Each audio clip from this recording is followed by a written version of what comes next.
সুনীল গঙ্গোপাধ্যায় লিখেছিলেন, সেই আমার ভালোবাসার প্রাণের সংক্রান্তি। কিন্তু আমরা ভুলেই গেলাম যে সংক্রান্তি শুধুমাত্র প্রাণের উদযাপনের, নিজস্ব উদযাপনের, একান্ত উদযাপনের হতে পারে। আমরা ভাবলাম সংক্রান্তি মানেই শুধুমাত্র ভিড়, আর সংক্রান্তি মানে শুধুমাত্র মেলা। আসলে আমাদের বঙ্গবাসীর এই মুহূর্তে বুঝলেন একেবারে আক্ষরিক অর্থেই শিরে সংক্রান্তি। তার কারণ এই যে কোভিডের বিপদ, এটা শেষ পর্যন্ত আজকে এসে দেখা যাচ্ছে যে উত্তরাখণ্ড বুঝেছে, প্রতিবেশী উড়িষ্যা বুঝেছে, কিন্তু পশ্চিমবঙ্গ বোঝেনি। তার কারণ উত্তরাখণ্ড এবং উড়িষ্যা যখন মকর সংক্রান্তির পুণ্যস্থান এবং সমস্ত ধরনের জমায়েত একেবারে নিষিদ্ধ করেছে, তখন আমাদের এখানে গঙ্গাসাগরমুখী মানুষের ভিড় আবার আজকেও উপচে পড়ছে। এমনকি বীরভূমে জয়দেব কেঁদুলির মেলা, যেটা প্রশাসনিক সূত্রে বলা হয়েছিল এই বছর হচ্ছে না কোভিডের এই বাড়াবাড়ি দেখে, সেই মেলার অবধি অনুমতি দিয়ে দেয়া হলো। আর এইগুলো বিচ্ছিন্ন ঘটনা নয়, তার কারণ হচ্ছে যে যখন এই ঘটনাগুলো পরপর হচ্ছে, তখন মুম্বাইতে কিংবদন্তি গায়িকা লতা মঙ্গেশকর আজকে কোভিড আক্রান্ত হয়েছেন, তাকে আইসিইউতে ভর্তি করানো হয়েছে। গতকাল এই অনুষ্ঠানে যার বক্তব্য এবং এই পুণ্যস্নান নিয়ে, গঙ্গাসাগর নিয়ে যার বক্তব্য আপনাদের দেখিয়েছি, কিংবদন্তি সাহিত্যিক শীর্ষেন্দু মুখোপাধ্যায়, তিনিও কোভিড আক্রান্ত। আমরা দ্রুত তাঁদের এবং সমস্ত কোভিড আক্রান্ত মানুষের দ্রুত আরোগ্য কামনা করব। ঘটনাগুলো বিচ্ছিন্ন নয় বলছি তার কারণ এগুলো একাধিক প্রশ্ন উস্কে দিচ্ছে। আজকে এই অনুষ্ঠানে পরপর সেই প্রশ্নগুলো আমরা জিজ্ঞেস করব। আমাদের আজকের অনুষ্ঠানের প্রথম প্রশ্ন, সংক্রান্তির জমায়েতে সম্পূর্ণ নিষেধাজ্ঞা জারি করলো উত্তরাখণ্ড এবং ওড়িশা, পারল না বাংলা, তাহলে কি রাজনৈতিক সদিচ্ছেরই অভাব? আমাদের দ্বিতীয় প্রশ্ন থাকবে, সৌগত রায় আজকে বলেছেন যে অভিষেক বন্দ্যোপাধ্যায়ের মতই দলের মত, তাহলে সেই মত অনুসরণ করা হচ্ছে না কেন? আমাদের আজকের এই অনুষ্ঠানের তৃতীয় প্রশ্ন হচ্ছে যে সংক্রমণ লাগাম ছাড়া, কিন্তু টেস্টের সংখ্যা বুঝলেন হঠাৎ হঠাৎ কমে যাচ্ছে কেন, রহস্যটা কোথায়? আমাদের চতুর্থ প্রশ্ন, করোনার সঙ্গে পাল্লা দিয়ে বাড়ছে ওষুধের দাম, কে নিয়ন্ত্রণ করবে? আমাদের পঞ্চম প্রশ্ন, একের পর এক প্রতিষ্ঠানে করোনার ভয়ঙ্কর প্রভাব, এখনই কতটা ধাক্কা আমাদের অর্থনীতি? এই প্রশ্নগুলো নিয়ে অবশ্যই আলোচনা করব, কিন্তু শুরু করব ওই যে বলছিলাম যে সময় উপযোগী সিদ্ধান্ত, সাহসী সিদ্ধান্ত। উত্তরাখণ্ড ওড়িশা নিতে পারলো, বাংলা পারল না। আমাদের এই প্রশ্ন থাকলো কেন? উত্তরাখণ্ড পারল, ওড়িশা পারল, কিন্তু বাংলা পারল না। কেন্দ্রের পরিসংখ্যান অনুযায়ী করোনা আক্রান্তের সংখ্যার নিরিখে বাংলার থেকে অনেক পিছিয়ে থাকা উত্তরাখণ্ড সংক্রমণের বাড়বাড়ন্ত ঠেকাতে মকর সংক্রান্তি উপলক্ষে পূর্ণ গঙ্গা স্নানে নিষেধাজ্ঞা জারি করল। হরকিপৌড়ি এলাকায় বাইরে থেকে আগত পুণ্যার্থীদের পাশাপাশি স্থানীয়দের প্রবেশের ওপরেও নিষেধাজ্ঞা জারি করা হয়েছে। হরিদ্বারের পাশাপাশি ঋষিকেশের সমস্ত ঘাটেও মকর সংক্রান্তির স্নান বন্ধ করে দিয়েছে উত্তরাখণ্ড প্রশাসন। প্রতিবেশী ওড়িশা সরকারও মকর সংক্রান্তি ও পোঙ্গল উপলক্ষে সমস্ত রকমের জমায়েতের ওপর নিষেধাজ্ঞা জারি করেছে। সরকারের নির্দেশিকা জারি করে বলা হয়েছে প্রত্যেকে যেন বাড়িতেই পুজো করেন। কিন্তু গঙ্গাসাগর মেলা নিয়ে সেই পথে হাঁটতে পারল না পশ্চিমবঙ্গ। উল্টে বীরভূমের কেঁদুলি মেলা বন্ধের সিদ্ধান্ত নিয়েও ফের তা বদলে মেলা করার সিদ্ধান্তই নেওয়া হলো। ইতিমধ্যে রাজ্যে করোনা সংক্রমণের প্রভাব পুরসভা, পুলিশ, হাসপাতাল, ব্যাংক, পোস্ট অফিসের মতো অত্যাবশ্যকীয় ক্ষেত্রে পড়তে শুরু করেছে। এই পরিস্থিতিতে ভবিষ্যৎ নিয়ে আশঙ্কা আরো বাড়াচ্ছে গঙ্গাসাগরমুখী পুণ্যার্থীদের ভিড়ের এই ছবিগুলো। गंगे मैया से बढ़ के कोरोना नहीं है। हम जो दिल्ली से यहाँ है इस कोरोना को खत्म करने के लिए आए, यहाँ से दिल्ली तक खत्म कर देंगे इसे हम। Additional CP Praveen Tripathi, joint CP Akhilesh Chaturvedi এবং ডিসি সাউথ আকেশ মাঘারিয়া নেতৃত্বে কলকাতা পুলিশের একটি দল আউটরাম ঘাট বঙ্গবাসী গ্রাউন্ডে গিয়ে নজরদারি চালায়। মাইকে সচেতনতার প্রচার করা হয়। তবে পুণ্যার্থীদের ভিড়ের এই ছবি দেখে চিকিৎসকেরা প্রশ্ন তুলছেন, বর্তমান পরিস্থিতিতে গঙ্গাসাগর মেলা খুব দরকার ছিল। আমাদের কিছু হয়তো রাজনৈতিক ক্যালকুলেশনগুলো হয়তো খুব সাকসেসফুল হবে, কিন্তু যে অঙ্কটা আমাদের মেলাতে কাল ঘাম ছুটে যাবে সেটা হলো যে আমরা কি আবার রাবার ব্যান্ড টেনে লম্বা করার মতো এই ভোগান্তির পিরিয়ডটাকে বাড়িয়ে দিলাম। আগে জীবন, তারপরে সমাগম, মেলা সমস্ত কিছু হবে, কিন্তু আগে তো লোকগুলোকে প্রাণে বাঁচতে হবে। এই সিদ্ধান্ত আজকে বিচার হবে না, এই সিদ্ধান্তগুলো বিচার হবে 50 বছর পরে, 100 বছর পরে। গঙ্গাসাগর মেলা প্রসঙ্গে রাজ্য সরকারের ভূমিকা নিয়ে প্রশ্ন তুলছে বিরোধীরাও। যখন সমস্ত সীমা, সমস্ত চিকিৎসক, বিজ্ঞানীদের স্পেকুলেশনের বাইরে গিয়ে সংক্রমণ ছড়াচ্ছে। আজকে কোর্ট এই মেলাকে যেভাবে সরকার চাইছে সেই মেলার অনুমতি দিল, আমার মনে হয় আদালত পুনর্বিবেচনা করবেন। এই সরকার তো খেলা মেলার সরকার, তারা চাইবেন খেলা হোক, মেলা হোক। পশ্চিমবঙ্গ সরকার চাইছে তাই মেলা হচ্ছে, পশ্চিমবঙ্গ সরকার না চাইলে মেলা হতো না। গঙ্গাসাগর মেলাকে সামনে রেখে হয়তো রাজনীতি হতে পারে, কিন্তু মানুষের স্বাস্থ্য রক্ষা হবে বলে আমি বিশ্বাস করি না। গঙ্গাসাগর মেলা উত্তরাখণ্ডের মকর সংক্রান্তির মেলার চেয়ে অনেক বড় ব্যাপার, তার উপরে ধর্মীয় আবেগ জড়িয়ে আছে। সুতরাং আমরা রাতারাতি এ কথা বলতে চাই না যে মেলা বন্ধ হোক। হাইকোর্ট তো মেলা বন্ধ হতে বলেনি, আমাদের কি করার আছে। স্বামী বিবেকানন্দ একবার বলেছিলেন, সবদিকে প্র্যাকটিক্যাল হতে হবে। থিওরিতে দেশটা উচ্ছন্নে গেল। তার জন্মদিবসের প্রাক্কালে তাঁরই রাজ্যের ছবি দেখে সেই প্র্যাকটিক্যাল বোধের পক্ষে সওয়াল করছেন চিকিৎসকেরা। ব্রতদীপ ভট্টাচার্য, কৃষ্ণেন্দু অধিকারী, আশাবুল হোসেন, এবিপি আনন্দ। চেস ক্লক ফরম্যাটে একেবারে শুরুতেই যাব জয়ন্ত নারায়ণ চট্টোপাধ্যায়ের কাছে। জয়ন্ত, উত্তরাখণ্ডের বিজেপি সরকার পারল হরিদ্বারে মকর সংক্রান্তির পুণ্যস্থানে একেবারে নিষেধাজ্ঞা। এই অনুষ্ঠান যখন শুরু করছি আরও ডিটেলস আসছে জয়ন্ত। পুণ্যস্থানের দিন হরকি পৌরিতে প্রবেশে নিষেধাজ্ঞার পাশাপাশি রাত 10টা থেকে সকাল 6টা পর্যন্ত নাইট কারফিউ, এতটাই কড়াকড়ি। উড়িষ্যার নবীন পট্টনায়কের সরকার তারাও পারল, একেবারে পরিষ্কার উড়িষ্যা সরকার বলে দিল যে মকর সংক্রান্তি কিংবা পোঙ্গলে কোনো জমায়েত হবে না, একটাও জমায়েত হবে না, একেবারে স্পষ্ট ভাষায় মকর মেলা করা যাবে না। কিন্তু দুর্ভাগ্য যে বাংলা পারল না। এমনিতে শোনা যাচ্ছিল যে জয়দেব কেদুলির মেলা একেবারে প্রশাসনিক স্তরে সিদ্ধান্ত হয়েছিল না যে এই বছরটা অন্তত সেটা হবে না, আজকে সেটারও পারমিশন দিয়ে দেওয়া হলো। আমি বলছি শাহী কুম্ভের যা অবস্থা হয়েছিল, আমি পরিসংখ্যান নিয়ে আসবো এই অনুষ্ঠানে, তারপর সেটা থেকে শিখে উত্তরাখণ্ড সঠিক পথে চলতে পারলো, উড়িষ্যা পারলো, পশ্চিমবঙ্গ পারলো না। জয়ন্ত, প্রথমে বলবো যে গত বছর পোপের একটা ছবি বেরিয়েছিল, জনশূন্য এলাকার দিকে তাকিয়ে তিনি হাত নাড়ছেন। এবছরের একটা বিখ্যাত ছবি জেরুজাল 25শে ডিসেম্বর, জেরুজালেমে শূন্য, কলকাতার পার্ক স্ট্রিট জনারণ্য। ওড়িশা পারলো, হরকি পৌরি পারলো, ঋষিকেশ তাদের মেলা বন্ধ করলো, আমরা করতে পারলাম না। অভিষেক বন্দ্যোপাধ্যায়, আমরা এই অনুষ্ঠানে বারবার আমি রাজনীতিগত মতাদর্শগতভাবে তাদের সমালোচনা করি, কিন্তু এবার বলবো তিনি নিজে ধর্মীয় সমাবেশ এবং রাজনৈতিক সমাবেশ বন্ধ রাখতে বললেন, তাকে স্বাগত জানানো উচিত ছিল। সাধারণ মানুষ কিন্তু এটাই চান, ভয়েস অফ দ্য পিপল তার কথা হতে পারত। আমরা কিন্তু দাঁড়িয়ে দাঁড়িয়ে দেখছি তোমার চ্যানেলে একটা, আমার আশ্চর্য লাগলো, তুমি বলছিলে যে টেস্টিংয়ের সংখ্যা বেঁধে দেওয়া হয়েছে। অজুহাত আমার ধারণা যে হয়তো অনেক স্যাম্পল জমা পড়ে গেছে, আমাদের রাজ্য সরকার কম সংখ্যা দেখাতে চায়। একটু আগে সৌগত রায় তিনি খুব ইন্টারেস্টিংলি হাইকোর্টের ঘরে বলটা ঠেললেন। আমি যেটা বারবার বলতে চাইবো যে গত বছর আমরা দেখেছি মহামান্য বিচারপতি শ্রী সঞ্জীব বন্দ্যোপাধ্যায়ের রায়ে বাংলার আবেগ দুর্গাপুজোকে কিভাবে কন্ট্রোল করা হয়েছে, 25শে ডিসেম্বরকে কিভাবে কন্ট্রোল করা হয়েছে, 1 জানুয়ারিকে কিভাবে কন্ট্রোল করা হয়েছে। এবছর কিন্তু আদালতের কাছে একটা উপযুক্ত সুযোগ ছিল। আমি আইনের ছাত্র হিসেবে বলতে চাইবো যে আদালত কিন্তু আরও অনেক বলিষ্ঠ একটা দৃষ্টান্ত রাখতে পারতেন, তারা কেন পারলেন না আমি জানি না। আর আজকে যাবতীয় দায় কিন্তু ঠেলে দেওয়া হচ্ছে আদালতের দিকে। ঠিকই তো, আদালত কিন্তু অনেক সহজ, আমি রাজনীতির মধ্যে যাচ্ছি না, কে কি করেছে বলতে চাই না, কিন্তু এটা বলবো আদালত অনেক সহজে এটাকে কন্ট্রোল করতে পারতেন।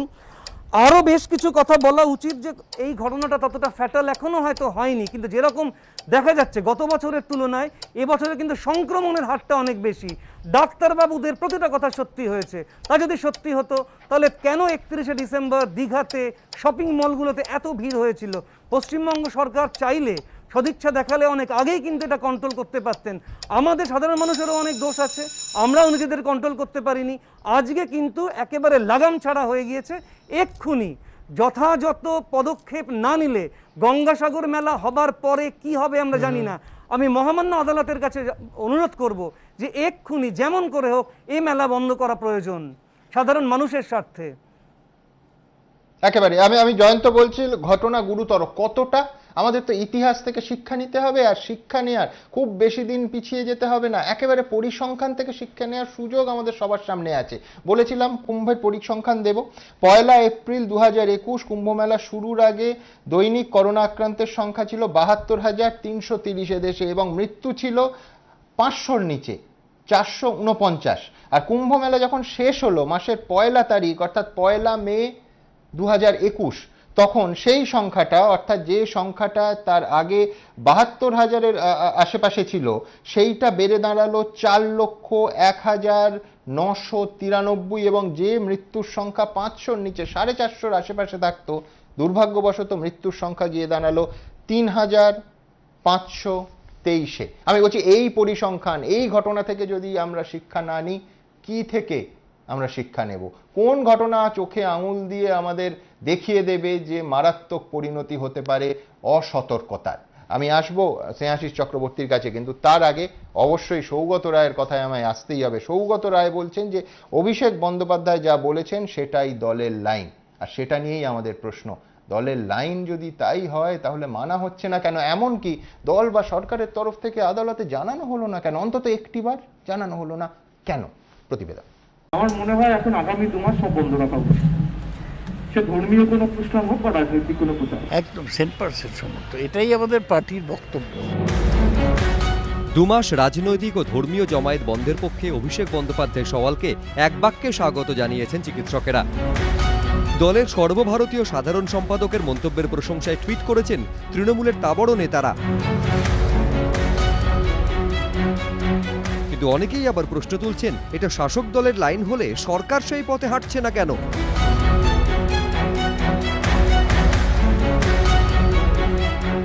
চার পুরসভায় ভোট কেন পিছোচ্ছে না? গঙ্গাসাগর মেলা কেন বন্ধ করা হচ্ছে না? কেন অভিষেকের ডায়মন্ড হারবার মডেল গোটা রাজ্যে বাস্তবায়িত করছে না প্রশাসন? একদম 100% সম্মত, এটাই আমাদের পার্টির বক্তব্য। একটা জিনিস বুঝতে হবে যে অভিষেক এই বিবৃতি দেবার আগেই পৌর নির্বাচনের দিন ঠিক হয়ে গিয়েছিল, গঙ্গাসাগর মেলারও দিন ঠিক হয়ে গিয়েছিল। তার ফলে অভিষেকের বক্তব্যটা সামগ্রিকভাবে হঠাৎ করে রূপায়ণ করা সম্ভব ছিল না। এরপরে কোনো ডিসিশন নেবার আগে নিশ্চয়ই পার্টির এই বক্তব্য, দলের এই বক্তব্য যে কর্তৃপক্ষই করুন না কেন তাদের শুনতে হবে। বিরোধীরা অবশ্য তৃণমূলের কথায় কোনো গুরুত্ব দিচ্ছে না, উল্টে শাসক দলের উদ্দেশ্যে কটাক্ষ ছুড়ে দিয়েছে তারা। ওদের দলে আবার দল আর ব্যক্তির ফারাক কি আছে? তো কোম্পানি, পিসি ভাইপোর কোম্পানি, ফলে ওটা ওদের দলেরই কথা, ওটা ওদের ব্যক্তিরই কথা, যাই হোক না কেন। বিপদটা কার? একটা প্রক্রিয়া শুরু হয়ে গেছে বলে কথাটা হয়ে গেল। সুপার স্প্রেডার গঙ্গাসাগর মেলা বন্ধ করা গেল না, নির্বাচনটা তারপরেও হবে, বন্ধ করা গেল না। তার মানে অভিষেক বন্দ্যোপাধ্যায় বলার পরেই তাদের বোধোদয় হলো। এই তাবড় তাবড় প্রবীণ নেতারা, শ্রেষ্ঠ সাংসদ দেশের, তিনি বুঝতে পারলেন এবং তার সঙ্গে প্রবীণ মন্ত্রীরা বুঝতে পারলেন এটা একদিকে ফেস সেভিং এর চেষ্টা, আর অন্যদিকে তৃণমূল কংগ্রেসের আভ্যন্তরীণ রসায়ন। সমর্থন করতেই হবে, না যদি করেন তাহলে কেউ নিজ পদে থাকতে পারবেন না। গত বছর নরেন্দ্র মোদী প্রতীকী স্নানের আহ্বান জানানোর পরেও ভিড় উপচে পড়েছিল কুম্ভ মেলায়। বিশেষজ্ঞদের মতে সেই কুম্ভ মেলার ভিড়ই তারপর কার্যত সুপার স্প্রেডারের চেহারা নিয়েছিল। এবার গঙ্গাসাগরেও তার পুনরাবৃত্তি ঘটবে না তো? দীপক ঘোষ, উজ্জ্বল মুখোপাধ্যায়, আবির দত্ত, এবিপি আনন্দ। আমি স্নেহাশিস চক্রবর্তীর কাছে আসবো একেবারে সৌগত রায়ের কথায়। সৌগত রায় বলছেন অভিষেক বন্দ্যোপাধ্যায়ের বক্তব্যই দলের বক্তব্য, কিন্তু যেটা মিন করছেন সেটা হচ্ছে একটু দেরি হয়ে গেছে। এই যুক্তি ভেবে দেখুন তো ধোপে টিকছে কিনা। মকর সংক্রান্তি পশ্চিমবঙ্গে যে তারিখে, স্নেহাশিসদা, সেই একই তারিখে উড়িষ্যা এবং সেই একই তারিখে উত্তরাখণ্ডে। সুতরাং আজকে যদি এই দুটো সরকার, কোনো কোর্টে যেতে হয়নি, কোনো হাইকোর্টের দরজায় কড়া নাড়তে হয়নি, কোনো কোর্টের ঘাড়ে বন্দুক রেখে সেই বন্দুক চালাতে হয়নি, একেবারে স্পষ্ট করে সরকারি সিদ্ধান্তে বন্ধ করেছে। যদি আজকে সেই জিনিস পারে, তাহলে অনেক আগে অনেক অবকাশ ছিল পশ্চিমবঙ্গ সরকারের সেই কাজ করার। এক। দুই হচ্ছে সৌগত রায়ের দ্বিতীয় অংশটা আরো চমৎকার। সৌগতবাবু বলছেন যে প্রক্রিয়া আগে শুরু হয়ে গেছিল, অভিষেক তার পরে বলেছে, সেই জন্য করা হয়নি। আগামী দিনে সিদ্ধান্ত নিতে গেলে নিঃসন্দেহে অভিষেক বাবুর বক্তব্য সরকার গুরুত্ব দিয়ে ভাববে। আমি বলছি কি কাণ্ড! যে জয়দেব কেঁদুলির মেলা অনুমতি দেয়া হবে না একেবারে স্পষ্ট করে দেয়া হয়েছিল, আজকে সেই অনুমতি দিয়ে দেয়া হলো অভিষেক বন্দ্যোপাধ্যায়ের বলার অনেকটা পরে। এরপরে কিছুদিন পর এই তালিকায় বইমেলাও ঢুকে যাবে। আমি বলছি যে আশঙ্কাটা কালকে যেটা প্রকাশ করেছি আরেকবার রিপিট করতে হয় স্নেহাশিস দা, সেটা হচ্ছে দলের জেনারেল সেক্রেটারির কথা কি আদৌ শোনা হচ্ছে, নাকি তিনি দলেই মাইনরিটি হয়ে গেছেন তার এই স্পষ্ট সাহসী মতের জন্য? স্নেহাশিস চক্রবর্তীর সময় শুরু এখন। আমাকে একটুখানি সময় একটু বেশি দিতে হবে। সেটা হলো, এটা এত কম সময় উত্তর হয় না। সেটা হলো, আচ্ছা ধরুন যদি এরকম হতো যে পুরো দেশে লকডাউন করে দেওয়া হলো, সব থেকে ভালো হতো। পুরো দেশে লকডাউন, যা অবস্থা। কিন্তু আমরা 2 বছর ভয়ঙ্কর রকমের আর্থিক অনটনের মধ্যে দিয়ে গেছি, ধাক্কার মধ্যে দিয়ে গেছি, মনে রাখবেন। দ্বিতীয় হচ্ছে ডাক্তারবাবু, লয়ার, সমাজের বিভিন্ন শ্রেণীর মানুষ, তারা যেভাবে দেখে সরকার, তাকে কিন্তু 5 রকম ভাবনার মধ্যে দিয়ে একটা সরকার চালাতে হয়। অভিষেক বন্দ্যোপাধ্যায় যেটা বলেছেন, তিনি বলেছেন এটা আমার ব্যক্তিগত মত, আমার দলের মত সেটা। কিন্তু যখন দল সরকার চালাচ্ছে, তাকে কিন্তু আবারও ভাবতে হচ্ছে 5 রকম। মানুষের রুটি, রোজগার, অর্থনীতি সব কিছু বন্ধ করে আর একটা মহামারীর দিকে দেশ চলে যাবে কিনা ভাবতে হবে আমাদের। খেয়াল করে দেখুন, 36,000 বেড আছে আমাদের রাজ্যে। আপনাকে বাড়তি সময় দেবো, একটা কথা আমাকে বলতে দিতেই হবে। শ্রেয়াশিসদা, লকডাউনের প্রশ্ন আসছে কোথায়? পৃথিবীর বহু দেশে এই লকডাউন মডেল যে কার্যকরী নয়, কোভিড আটকাতে, এটা প্রমাণ হয়ে গেছে। এই মুহূর্তে লকডাউনের প্রশ্ন কেউ তুলছেন না। কেউ বলেননি যে রাজ্যে লকডাউন করে দিন। আমরা তো ডে 1 থেকে লকডাউনের বিরোধী, কিন্তু আমি বলছি তার মানে খেলা মেলা হবে, তার মানে জমায়েত হবে। আর আপনি 5 রকমের ভাবনা বলছেন, একেবারে স্পষ্ট করে আপনাকে বলতে হবে, এর মধ্যে ভোটের ভাবনা, হিন্দু ভোটের ভাবনা, একেবারে পরিষ্কার তোষণ রাজনীতি, সংখ্যালঘুর মতো সংখ্যাগুরুর তোষণ রাজনীতি আছে কি নেই? না, আমি ওটাই বলছি। আমি বললাম কি, যেভাবে এই করোনা সংক্রমণ স্প্রেড করছে, ডাক্তারবাবুরা যেটা বলছেন সেটা যদি হয়, আমি ওর জন্য প্রথমে কেন শুরু করলাম যে আমরা যদি সব বন্ধ করে দিতে পারতাম, আমরা এটাকে ঠেকিয়ে দিতে পারতাম, কিন্তু আমরা করিনি, আমরা পারছি না। আমাদের উত্তরপ্রদেশ এবং পাঞ্জাব সহ একাধিক রাজ্যে নির্বাচনের দিন ঘোষণা হয়েছে, লকডাউন নেই, 50% ক্যাপাসিটিতে চলছে বিভিন্ন জায়গা। তাহলে এই অবস্থার মধ্যে আমি কি করে মানুষের ভাবাবেগ, মানুষের অর্থনীতি, মানুষের রুটি রোজগারকে অস্বীকার করতে পারি? আমি কিভাবে অস্বীকার করতে পারি যে একটা গণতান্ত্রিক পদ্ধতিতে বছরের পর বছর, সময়ের পর সময় একটা বোর্ড তৈরি হবে না? অস্বীকার করতে পারি না। আমার কথা হচ্ছে, কোর্টের অবজারভেশনের মধ্যে দিয়ে মকর সংক্রান্তি মেলা হচ্ছে, ভোট হচ্ছে, কোর্ট কিন্তু বন্ধ করতে বলেনি। আমি বলছি শ্রেয়াশিসদা, দুটো জায়গায় আবার আমার আপত্তি আছে। এক হচ্ছে যে এই সমালোচনা যখন কুম্ভকে নিয়ে গোটা দেশে সমালোচনার ঢেউ উঠেছিল, যখন আপনারা স্টুডিওতে বারবার চোখে আঙুল দিয়ে আজকে যে পরিসংখ্যানগুলো আমি 1 বছর পরে, 8 মাস পরে মনে করিয়ে দিচ্ছি, সেগুলো আপনারা মনে করিয়ে দিতেন, তখনও তো সেটা ভাবাবেগের প্রশ্ন ছিল।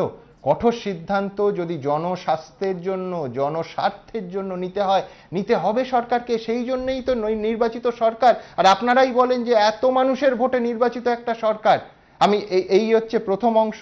আর দ্বিতীয় অংশ তো মারাত্মক। আমি বলছি যে কর্মসংস্থান, আমি এই অনুষ্ঠানে শ্রেয়াশিসদা পরবর্তী পর্যায়ে দেখাবো যে কর্মসংস্থান, এই জয়দেব কেঁদুলির মেলা আর মকর সংক্রান্তির মেলায় কত কর্মসংস্থান হয়, তার অন্তত 100 গুণের কর্মসংস্থান যদি সংক্রমণ বাড়ে স্তব্ধ হয়ে যাবে। এখনই একাধিক প্রতিষ্ঠান, তার মধ্যে কলকাতা পুরসভা এবং পুলিশ কর্মীরা কিভাবে কতজন আক্রান্ত হয়ে কাজ করছেন, মানে সেই পরিসংখ্যান যখন দেখাবো আপনিও হতবাক হয়ে যাবেন। আমার প্রশ্ন ছিল যে কেন কঠোর সিদ্ধান্ত নেওয়া হতো না? আপনি রাজনীতির কথা বলেছেন, আপনাকে ধন্যবাদ যে একেবারে পরিষ্কারভাবে বলেছেন।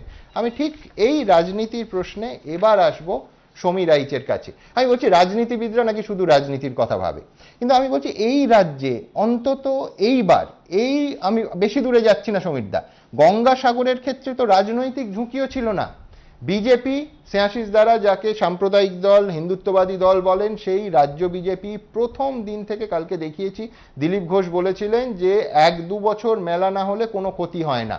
গঙ্গাসাগর মেলা নিয়ে বিন্দুমাত্র বিজেপির দিক থেকে, প্রধান বিরোধী দলের দিক থেকে কোনো চাপ ছিল না। এমনকি আজকে এই অনুষ্ঠান করার 3-4 ঘন্টা আগে আমি দেখছিলাম শ্রমিক ভট্টাচার্য লাইভ আজকে সাংবাদিক সম্মেলনে বলছিলেন গঙ্গাসাগরের সিদ্ধান্ত পুনর্বিবেচনা করা হোক। আমি বলছি বিরোধী দলের কথা। আরেকটু বড় জায়গায় দেখি যে বিজেপি বিরোধী দল যদি ধরি, বিজেপির সরকার যেখানে আছে, জোট সরকার নয়, বিজেপির সরকার, সেইখানে সেই উত্তরাখণ্ড মকর সংক্রান্তির দিনে এই কঠোর সময়োপযোগী সিদ্ধান্ত নিল, চমৎকার সিদ্ধান্ত নিল। আমি বলছি এ রাজ্যের বামপন্থী আর কংগ্রেসরা তো শুরুর দিন থেকে বলছে যে সরকার বিবেচনার সঙ্গে সিদ্ধান্ত নিই, কোনো চাপাচাপি মকর সংক্রান্তির দিক থেকে ছিল না। আমি বলছি দায়িত্বশীল বিরোধী যদি হয়, তাহলে শাসক দলের আত্মঘাতী সিদ্ধান্ত আরো বোধহয় বেদনার হয়। সমীরদা, আপনার সময় শুরু এখন। দেখো সুমন, আমি প্রথমে দুটো কথা বলে নেব। একটা হলো স্নেহাশিসদা খুবই ভালো মানুষ, উনি বললেন যে সরকারকে 5 রকম জিনিস ভেবে সিদ্ধান্ত নিতে হয়। তো সরকার কীরকম 5 রকম, এবং এই যে যারা ডাক্তার, লয়ার বা শিল্পী, আমরা যে কথাগুলো বলি সেইগুলো তো শুধু সেগুলো ইমোশনাল কথা, অর্থাৎ এইগুলো কোনো গুরুত্ব নেই, অর্থাৎ আমাদের সমাজের অবস্থাটা দেখার অধিকার নেই বা আমাদের কোনো মতামত দেওয়ার অধিকার নেই। তা তো নয়, সরকারটা জনগণের সরকার, মাথায় রাখতে হবে, কোনো রাজনৈতিক দলের নয়। রাজনৈতিক দল নিশ্চয়ই আলাদা, কোনো রাজনৈতিক দল একটা সরকার গঠন করে, কিন্তু সরকারটা পশ্চিমবঙ্গ সরকার। দ্বিতীয়ত আমি বলে নিই, পশ্চিমবঙ্গ সরকারকে, বর্তমান পশ্চিমবঙ্গ সরকারকে অতি অবশ্যই আমি একটা ধন্যবাদ জানাবো। তার কারণ স্বাস্থ্য ব্যবস্থার কিন্তু বিগত সরকার যারা ছিল তাদের থেকে অনেক ভালো হয়েছে। প্রচুর মানুষ কিন্তু ট্রিটমেন্ট পাচ্ছেন, যেমন প্রচুর মানুষ পাচ্ছেন না, প্রচুর মানুষ কিন্তু পাচ্ছেন, বিনা পয়সায় ওষুধ পাচ্ছেন। এটাকে থ্যাঙ্কস জানাতেই হবে। আমি কোনো রাজনৈতিক বক্তব্য আমি রাখছি না, আমি যেটা দেখছি সমাজে সেটা আমি বলছি। বিশেষ করে ভাঙড়, যে আমাদের এখানে বাঙুর যে হসপিটালটা রয়েছে, এদের প্রশংসা করতেই হবে, কিন্তু তৎসঙ্গে এটাও বলতে হবে যে পুরো মানুষের জীবন নিয়ে ছিনিমিনি খেলা হচ্ছে। যেটা স্নেহাশিসদা বললেন যে ব্যবসা না করলে সব টাকা চলে যাবে, আর সমস্ত মানছি। তাহলে স্কুলগুলো কেন বন্ধ করা হয়েছিল? কেন? স্কুলগুলো তো কোনো ধর্মীয় প্রতিষ্ঠানের নয়, স্কুলগুলোকে ফার্স্ট টার্গেট করা। ব্যবসায় যদি বন্ধ করা হয়, তাহলে যারা দিন আনে দিন খায়, যারা ক্যানিং থেকে আসছে, ডায়মন্ড হারবার থেকে আসছে, বা নর্থের থেকে আসছে, বনগাঁ থেকে আসছে, যারা দিন আনে দিন খায়, তাহলে প্রথমে ট্রেনগুলো কমিয়ে দেওয়া হলো কেন? আমাদের এটা একটা যে কোনো কমন সেন্স ইউজ যদি করা হয়, তাহলে দেখা যাবে যেখানে ভিড় বেশি থাকে সেখানে যদি সুবিধাটা বেশি হয়, অর্থাৎ ট্রেনকে যদি বাড়ানো হতো বা বাসকে যদি বাড়ানো হতো, তাহলে মানুষগুলোর মানে আর সংক্রমিত হওয়ার সম্ভাবনাটা কিছুটা হলেও কম হতো। আমরা কি করছি? আমাদের এটা লজ্জার জায়গা, যেখানে আজকে উড়িষ্যা পাচ্ছে, উত্তরাখণ্ড পাচ্ছে, হ্যাঁ, সেখানে আমরা খালি, যেটা সৌগতদা বলে দিলেন, আমার শ্রদ্ধেয় সৌগতদা, আমি সৌগতদার শিক্ষা দীক্ষাকে আমি শ্রদ্ধা করি এবং ভালো মানুষ, কিন্তু সৌগতদা নিজে স্বীকার করলেন যে এখানে ধর্মীয় ভাবাবেগ আছে। কিসের ধর্মীয় ভাবাবেগ? মানুষের মৃত্যু, মানুষের জীবনের থেকে ধর্মীয় ভাবাবেগটা বেশি নাকি রাজনৈতিক ফায়দাটা বেশি? এই রাজনৈতিক ফায়দা নিতে গিয়ে আমরা কিছুদিন আগে দেখেছি, যেরকম মণিপুরে আমাদের প্রধানমন্ত্রী ওই ভিড়ের মধ্যে চলে গেলেন। কিসের জন্য? আমি বলছি ভারতবর্ষের সমস্ত রাজনৈতিক দলের নেতাদের। একদম সমিত, আপনাকে বিশেষ করে ধন্যবাদ এই জিনিসটা মনে করিয়ে দেওয়ার জন্য। আমি গোপালচন্দ্র মণ্ডলের কাছে আসব। গোপালবাবু, আপনি শুনলেন যে স্নেহাশিসদা একেবারে পরিষ্কার 5 রাজ্যের ভোটের কথা তুলেছেন, এবং স্নেহাশিস চক্রবর্তী সঠিকভাবে তুলেছেন। তার কারণ দ্বিচারিতা একে বলে। আপনারা বলছেন এই রাজ্যে, যে বক্তব্য আমি সমর্থন করি, যে পুরো ভোটের এই মুহূর্তে পরিস্থিতি নেই, এবং রাজ্য নির্বাচন কমিশনের কাছে বারবার আপনারা অ্যাপিল করছেন যে অন্তত 1 মাস পিছিয়ে দেয়া হোক। অথচ 5 রাজ্যের ভোটে কেন্দ্রীয়ভাবে বিজেপির কোনো আপত্তি নেই। মানে 5 রাজ্যে কোভিড ছড়াবে না, ছড়াবে হচ্ছে শুধুমাত্র পশ্চিমবঙ্গের পুরো ভোটে। বিস্ময়কর। আমি বলছি দ্বিচারিতা একে বলবো না তো কাকে বলবো? এর উল্টো দিকে আরেকটা মৃদু যুক্তিও থাকে আমাদের রাজ্যের প্রেক্ষিতে। সেটা হচ্ছে, গোপালবাবু আপনি জানবেন যে এই যারা আসছেন আজকে গঙ্গাসাগরে, তারা তো এই রাজ্যের মানুষ, তার থেকে অনেক বেশি সংখ্যক অন্য রাজ্যের মানুষ আছেন, রাজস্থান, গুজরাট, বিহার, ইউপি তো আছেনই। আমি বলছি সেখানে একটা সচেতনতার পাঠ কিন্তু অন্য রাজ্যের তরফে, হ্যাঁ মূল দায়িত্ব নিঃসন্দেহে তারা পশ্চিমবঙ্গে আসছেন, পশ্চিমবঙ্গ সরকারের, কিন্তু সচেতনতার পাঠের দায়িত্ব কিন্তু সেই রাজ্যগুলিতে থেকে যায়। কেন জানেন? এরা যখন ফিরে যাবেন তখন শুধুমাত্র এই রাজ্যের সংক্রমণ ছড়িয়ে পরিস্থিতি হাতের বাইরে চলে যেতে পারে সেই সম্ভাবনা যেমন আছে, এই অন্য রাজ্যগুলো কেউ কিন্তু বিপদের বাইরে নয়, বিপদ তাদেরও বাড়বে। ওই যে একটা প্রবাদ আছে না, যে নগর পুরলে দেবালয় কি এড়ায়, আরও একবার সেই প্রবাদটা মনে করিয়ে দেবো। গোপালচন্দ্র মণ্ডলের সময় শুরু এখন। দেখুন, প্রথমে বলি যে পশ্চিমবঙ্গের যে মিউনিসিপ্যালিটি বা কর্পোরেশনের যে ইলেকশন, আমরা বিজেপি পক্ষতে দাবি করেছিলাম যে এটা কয়েক মাসের জন্য বা 1 মাসের জন্য অন্তত পিছিয়ে দেওয়া হোক। তো 3 বছর ধরে 111টা কর্পোরেশন বা মিউনিসিপ্যালিটিতে ইলেকশন পেন্ডিং। 1 মাস পিছিয়ে গেলে রামায়ণ এমন কিছু অশুদ্ধ হতো না, কিন্তু স্বাস্থ্য অবস্থাটা ভেঙে পড়ার যে আশঙ্কা করছি সেইটা হতে পারতো না বা হবে না। আর আপনারা যেটা তুলছেন, যে প্রশ্নটা তুলছেন যে 5 রাজ্য বিধানসভা নির্বাচন, দেখুন মিউনিসিপ্যাল ইলেকশন সেখানে সুবিধা আছে, আইনি সুবিধা আছে, সেখানে অ্যাডমিনিস্ট্রেটর বসানো যায়, কিন্তু একটা নির্বাচিত সরকার যত সময় পুনর্গঠিত না হবে সেই অন্তর্বর্তী সময়টা কি রাষ্ট্রপতি শাসন জারি হবে? তা যদি রাষ্ট্রপতি শাসন জারি হয়, তা তার দায়ভারটা কেন্দ্রীয় সরকারকে নিতে হবে, যে গণতন্ত্র হত্যা হয়ে গেল।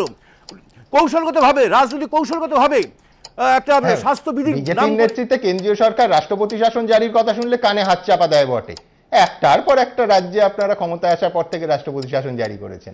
কিন্তু একটা কথা বলি, যদি আজকের এই পরিস্থিতিকে তুলে ধরে, স্বাস্থ্যবিধির কথা তুলে ধরে যদি রাষ্ট্রপতি শাসন জারি হতো, পাঞ্জাবের পরিস্থিতি কি হতো একবার অনুমান করুন।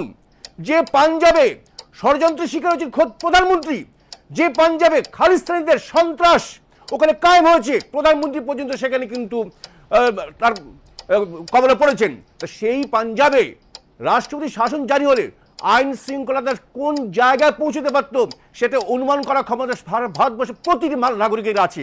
তো সেখানে বলি যে 5 রাজ্যের বিধানসভা নির্বাচনের সাথে পশ্চিমবঙ্গের পুরসভা খালিস্তানি শাসন জারি হয়ে গেছে, অথচ আপনারা রাষ্ট্রপতি শাসন জারি করেননি। বাপরে, একেবারে অনেক ধন্যবাদ আপনাকে গোপাল বাবু। আমি স্নেহাশিসদার কাছে একটা পয়েন্ট এখানে আসবো, সেটা হচ্ছে আর্থিক দিক দিয়ে স্নেহাশিসদা একেবারে কাগজ কলমে যদি আসি, সেখানেও গঙ্গাসাগর মেলা মানে আমি বলছি রাজ্য সরকারের পকেট থেকে, আমি আনন্দবাজার পত্রিকায় পড়ছিলাম 100 কোটি টাকার মতো খরচ হয়। অর্থাৎ আমি মানে আমার আপনার করের টাকা এই আর্থিক সীমাবদ্ধতার মধ্যে, আর্থিক সংকটের মধ্যে মুখ্যমন্ত্রী বারবার বলেন তার ভেতরে টাকা খরচ করে সংক্রমণকে ডেকে আনছি না তো। বাম আমলে পাত্রদা এখানে আছেন, মাথা পিছু 5 টাকা করে তীর্থকর নেওয়া হতো, তার সম্মিলিত ফিগার সেই যুগে হয়তো 15 লক্ষ টাকার মতো হতো। এখন তো সেটাও হচ্ছে না এবং জাতীয় মর্যাদাও পায়নি গঙ্গাসাগর মেলা। অর্থাৎ পুরোটা রাজ্য কোষাগার থেকে যাচ্ছে, তারপরেও আবার বলছি অর্থ ব্যয় করে আমরা সংক্রমণ ডেকে আনছি না তো। আমি তো আবারও বলছি যে রাজ্য সরকার, আপনি যে প্রথমে যেটাকে ধরলেন যে অন্য হরিদ্বার পারছে, উড়িষ্যা পারছে, পশ্চিমবঙ্গ কেন পারছে না, তো আমি উল্টোভাবেই বলতে পারি যে আমরা যেটা পারছি ওরা কেন পারছে না। যদি আমরা ভাবি আচ্ছা কোনটা ঠিক কোনটা বেঠিক, এটা সিদ্ধান্ত নেবে। আচ্ছা এই কম্পিটিশনটা দাদা আক্রান্তের ফিগার নিয়ে করবেন না তো, যে আমরা পেরেছি 500 ফিগার করতে, কই উত্তরাখণ্ড উড়িষ্যা তো পারেননি, কিছু কেলেঙ্কারি হবে। সেটা হলো যে কঠিন স্বাস্থ্যবিধি অনুসরণ করার কথা বলা হয়েছে পুরো নির্বাচনে। গোপালবাবুরা আছেন, ইতিমধ্যে আসানসোল এবং চন্দ্রনগরে বিজেপি নেতারা 100 লোক নিয়ে তারা কোভিড বিধি নিয়ে প্রচার করছে। কারণ আপনারা আপনাদের স্বাস্থ্যবিধি মেনে করছেন না, আমরা ঢুকে যাচ্ছেন, পুলিশ বাধা দিচ্ছে না, আপনারাই মানছেন না কিছু। কিন্তু আমরা তৃণমূল কংগ্রেস সম্পূর্ণভাবে স্বাস্থ্যবিধি মেনেই আমরা পুরো ভোট করব এবং আমরা দেখাবো যে স্বাস্থ্যবিধি মেনে করেও আমরা গণতান্ত্রিক নির্বাচন বোর্ড তৈরি করতে পারি। কিন্তু আমরা যদি বসে থাকি তাহলে আপনার ইতিবাচক কথা, ইতিবাচক আশ্বাসে আশ্বস্ত হতে বিশ্বাস করুন আমার খুব ইচ্ছে করছে, কিন্তু সমস্যা কি কোথায় জানেন? আমি জানি না রাজ্য নির্বাচন কমিশন ঠিক কোন কোম্পানির সানগ্লাস পরে বসে থাকেন।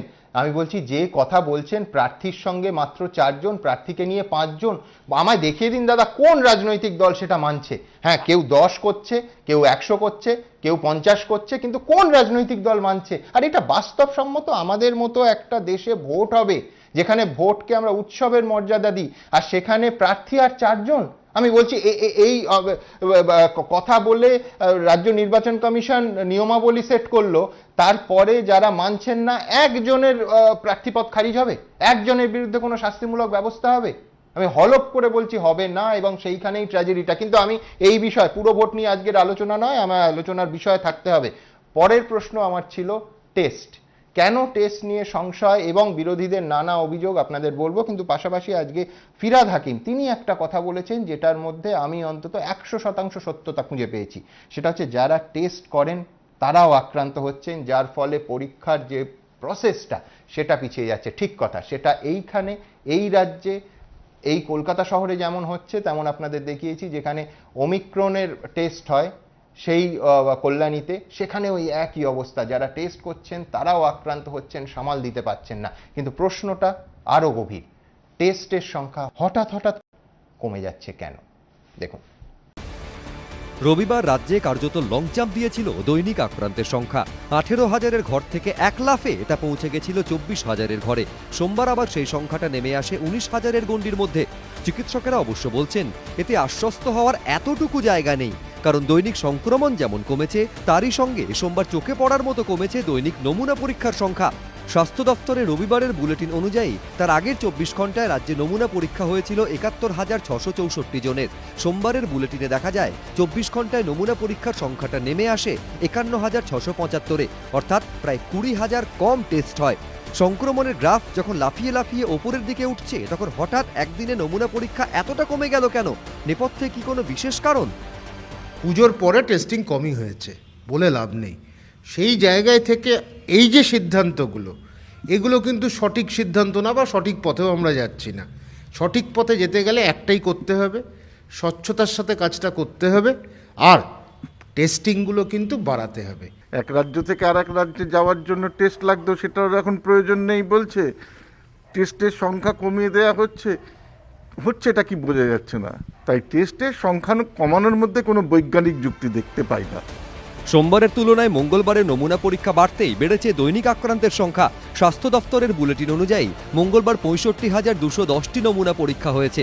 গত ২৪ ঘন্টায় করোনা আক্রান্ত হয়েছেন ২১,০৯৮ জন, মৃত্যু হয়েছে ১৯ জনের। তবে মঙ্গলবারের বুলেটিনে দৈনিক নমুনা পরীক্ষার সংখ্যা রবিবারের তুলনায় কমই, দৈনিক আক্রান্তের সংখ্যাও রবিবারের তুলনায় কম। মঙ্গলবার কলকাতা পুরসভার বিভিন্ন বড়ই গিয়ে দেখা গেল সেখানে দৈনিক গড়ে মাত্র ১৫ থেকে ২০ জনের RT-PCR পরীক্ষা হচ্ছে। এটা ৩ নম্বর বড়র ছবি। এই বড়র বাসিন্দা প্রতিমা মজুমদার, অভিনন্দন বিশ্বাসরা মঙ্গলবার পরীক্ষা করাতে এসেও সুযোগ পাননি। টেস্ট করাবো, এই হসপিটাল থেকে চোখ অপারেশন হবে, সেই জন্য ওনারা নিচ্ছে না কাগজ জমা। রাজ্যে ২৫,০০০ করোনা পেশেন্টের মতো ২৫,০০০-এর ছুঁই ছুঁই, সেখানে মাত্র ১৫টা কেস ওরা করছে। তাহলে এত লোকের তাহলে আর বাকিরা কোথায় যাবে? তাহলে 15টা যদি কেস, একটা জায়গায় যদি কলকাতা পৌরসভার দেখান ফিরে গেছে, তাহলে নিশ্চিতভাবে আমি নিজে গিয়ে টেস্টিংয়ে ওখানে বসে যাব। পরীক্ষার পর রিপোর্ট পেতেও বিস্তর কালঘাম ছুটছে। কেউ কেউ তো ৫-৬ দিনে জ্বর থেকে সুস্থ হয়ে ওঠার পরেও করোনা পরীক্ষার রিপোর্ট পাননি। এবার টেস্ট করানো হয়েছে ৫ তারিখ বুধবার, বলেছিলেন, আমি নিজের নাম্বার দিয়েছিলাম, তো ওখানে বলেছিলেন এখান থেকে যে ফোনে মেসেজ যাবে। আজকে মঙ্গলবার, ৪-৫ দিন বেশি হলো, আজ কোনো মেসেজ যায়নি। এই ছবিগুলোকে হাতিয়ার করেই নমুনা পরীক্ষায় অস্বচ্ছতার অভিযোগে সরব হয়েছে বিরোধীরা।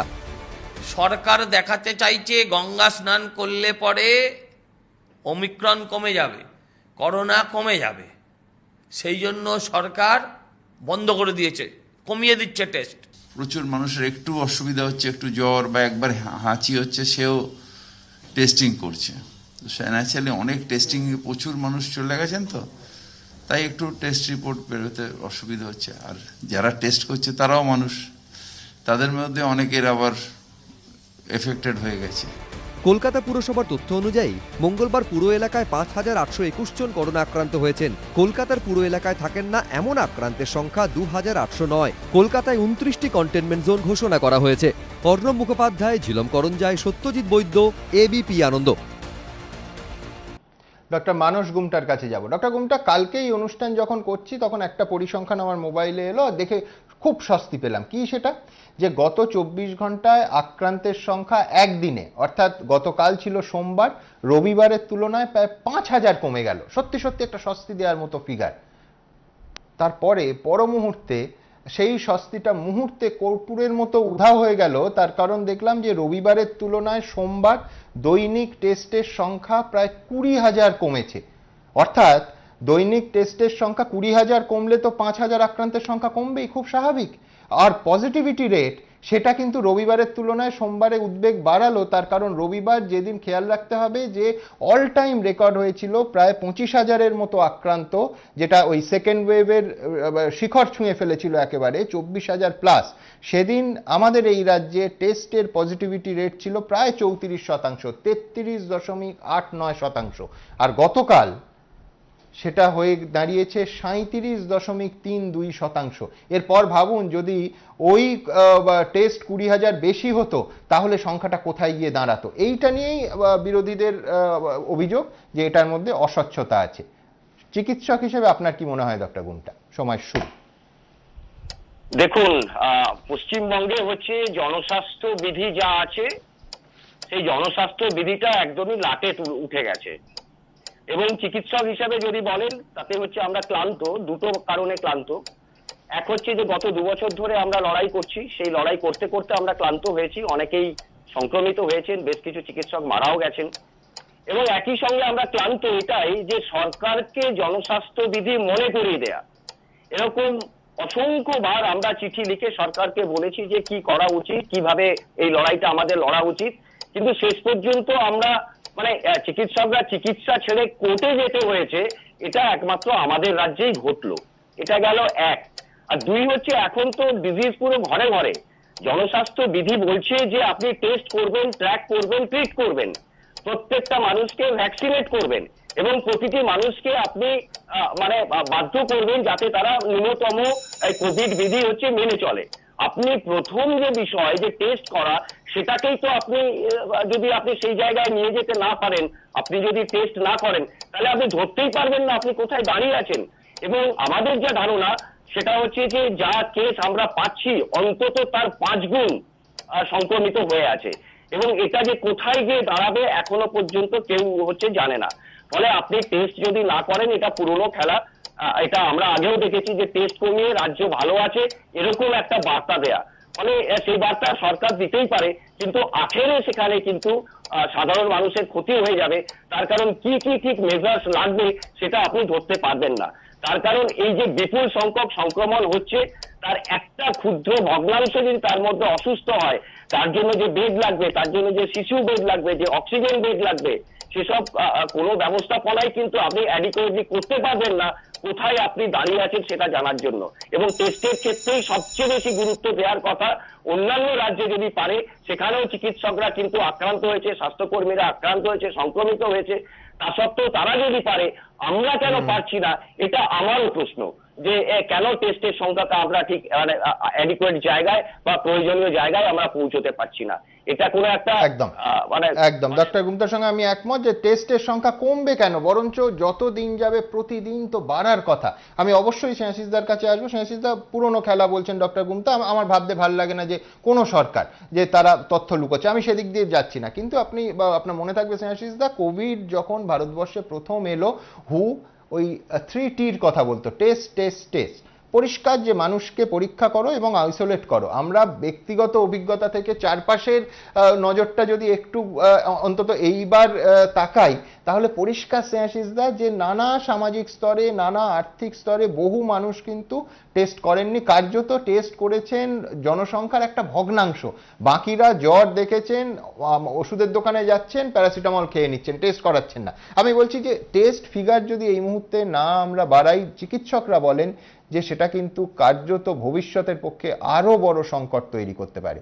স্নেহাশিস চক্রবর্তী, দেখুন, চিকিৎসকরা যা বলছেন সেটাকে আমি অমূলক বলছি না। তারা তাদের যে ভাবনা এবং যা তারা চিকিৎসা সংক্রান্ত যেটা বলেন ঠিকই বলছেন, কিন্তু আমার বক্তব্য হচ্ছে যে আমরা মানুষকে সচেতন করতে পারি, আমরা স্বাস্থ্যবিধি মেনে চলতে পারি। দেখুন, এই মুহূর্তে পশ্চিমবঙ্গে 900 প্রশিক্ষিত করোনা প্রশিক্ষিত ডাক্তার, 3,500 নার্স, 1600 নার্স, 3,500 স্বাস্থ্যকর্মী, 54,000 আশাকর্মী কাজ করছে। তারা আজকে যে পরিমাণে র্যাপিড এটা বাড়ছে, তারা সত্যি তাদের মধ্যে তো একটা ক্লান্তি থাকা খুব স্বাভাবিক। এবং 36,000 বেড আছে করোনা, তার মধ্যে মাত্র 2%ও এখনো রুগী নেই, কিন্তু 34,000 ফাঁকা আছে। আমাদের আসার কথা এটা। আমরা অক্সিজেনের প্ল্যান্ট 12টা কমপ্লিট করে ফেলেছি। আমরা 68টা পাইপলাইনের মধ্যে দিয়ে হাসপাতালে অক্সিজেনের সরবরাহ ব্যবস্থা রেখেছি। রাজ্য সরকার কিন্তু ব্যবস্থা রেখেছে সম্পূর্ণ। স্প্রেড হচ্ছে কিন্তু ফেটাল কম আছে এবার, এটা আমাদের আসার কথা। আমরা মানুষকে সচেতন থাকতে বলবো। হ্যাঁ, টেস্ট তো করছে। আমি আপনার সঙ্গে 100% একমত। তার কারণ হচ্ছে যে আপনি ঠিকই বলেছেন যে এই সীমাবদ্ধ ব্যবস্থা এবং যখন এই বিপুল কার্যত করোনা বিস্ফোরণ বলা হচ্ছে, ডাক্তারবাবুরা করোনা বিস্ফোরণ বলছেন, সেইখানে স্বাস্থ্যকর্মীরা যা কাজ করছেন, আমাদের পুরসভা যা কাজ করছে, পুলিশ কর্মীরা যা কাজ করছে, সীমিত সামর্থ্যের মধ্যে ভাবা যায় না তাদের। বিশেষ করে 19 আমার পরের প্রতিবেদনটা আসলে পুরসভা নিয়ে নানা অভিযোগ থাকে কিন্তু তারা নিজেরা আক্রান্ত হয়ে এই মুহূর্তে কার্যত একটা অসাধ্য সাধনের চেষ্টা করছেন। আমি সেই প্রতিবেদন রাখবো, পাশাপাশি এই প্রতিবেদনেই আপনাদের মনে করিয়ে দেবো পুলিশ কর্মীদের কথা। কিছুদিন আগে ভবানীপুর থানার ছবিটা আপনাদের দেখিয়েছিলাম, মাত্র 2 জন অফিসার, বাকি সবাই কোভিড পজিটিভ, কিন্তু তা সত্ত্বেও যেভাবে অসম্ভবের সাধনা করছেন পুরসভা এবং পুলিশ কর্মীরা, তাদের কুর্নিশ জানিয়ে আমার পরের প্রতিবেদন অবশ্যই এর পর চিকিৎসা স্বাস্থ্যের পর অর্থনীতির কথাতেও আসতে হবে। কিন্তু তার আগে আবার বলছি, পুরকর্মী এবং পুলিশ কর্মীদের অভিবাদন। দেখুন, হু হু করে ছড়াচ্ছে করোনা, দেশের মধ্যে একদম প্রথম সারিতে বাংলা। এরই মধ্যে হচ্ছে গঙ্গাসাগর মেলা, হবে বীরভূমের জয়দেবের কেঁদুলি মেলাও। প্রস্তুতি চলছে 4 পুরসভার ভোটের, চারদিকে কার্যত জমায়েতের মেলা। যেমন ভিড় চোখে পড়েছিল 25শে ডিসেম্বর এবং 1 জানুয়ারিতে। আর এসবের ঠেলাতেই বিপর্যস্ত বিভিন্ন পরিষেবা ক্ষেত্র। কলকাতা পুরসভার প্রায় 1000 কর্মী করোনা আক্রান্ত। স্বাস্থ্য বিভাগের মুখ্য স্বাস্থ্য আধিকারিক সহ প্রায় 250 জন কর্মী। অবস্থা খারাপ জঞ্জাল সাফাই বিভাগেরও। কমিশনার ও সচিব বিভাগের 18 জন কর্মী করোনা আক্রান্ত হয়েছেন। পুরসভার জন্ম মৃত্যু শংসাপত্র বিভাগের 22 জন কর্মীর মধ্যে 14 জন সংক্রমিত। এই অবস্থায় আপাতত বন্ধ রাখা হয়েছে বার্থ ও ডেথ সার্টিফিকেট দেওয়া। তবে এই সংক্রান্ত নথি জমা নেওয়ার জন্য মঙ্গলবার রক্সি সিনেমা হলের দিকে একটি কাউন্টার খোলা হয়েছে। এখানে একটি বন্ধ থাকা গেট, সেই গেটটিও কিন্তু পাঁচিল ভেঙে নতুন করে বের করা হচ্ছে, যাতে এই গেট থেকেই এই যে সমস্ত শংসাপত্র রয়েছে সেগুলো সাধারণ মানুষ সংগ্রহ করতে পারেন। কলকাতা পুরসভা সূত্রে খবর, কোথাও কর্মীর অভাব হলে অন্য জায়গা থেকে কর্মী এনে সেই কাজ করানো হচ্ছে।